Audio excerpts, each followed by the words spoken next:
माथेरान परिसरातील गारबेटवाडी भागात सुरू असलेल्या काँक्रिटीकरण आणि रस्त्यांच्या कामांमुळे मिनी माथेरानच्या नावाखाली वनजमिनी आणि आदिवासी भागातील जमिनी लाटण्याचा प्रयत्न सुरू असल्याचा आरोप स्थानिकांकडून केला जात आहे.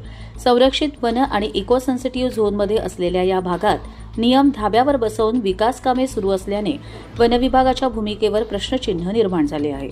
माथेरान डोंगर रांगेतील गारबेटवाडी ही धनगर समाजाची वस्ती असून त्या भागात जाणारा रस्ता वनजमिनीतून जातो. 2001 पासून माथेरान परिसर इको सेन्सिटिव्ह झोन म्हणून घोषित असताना येथे सुरुंग स्फोट, खोदकाम आणि सिमेंटची नवीन कामे करण्यास बंदी आहे. असे असतानाही रस्त्यासाठी झाडे तोडणे, खोदकाम आणि काँक्रिटीकरण सुरू असल्याचा आरोप होत आहे.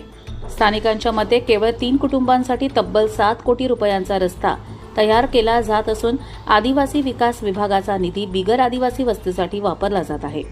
धनगर समाज ओबीसी प्रवर्गात मोडत असताना आदिवासी विकासाच्या निधीतून कामे होत असल्याने आदिवासी समाजातून नाराजी व्यक्त होत आहे.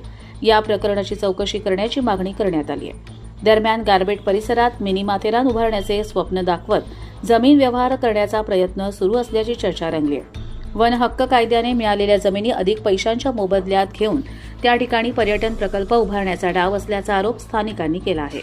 याचवेळी माथेरानसोबत ढाक परिसर, जो पूर्वी प्रति माथेरान म्हणून ओळखला जात होता, त्या भागात टोरंट पॉवरचा प्रकल्प उभा राहत असल्याने आता गारबेट परिसराकडे लक्ष वळल्याचं बोललं जात आहे.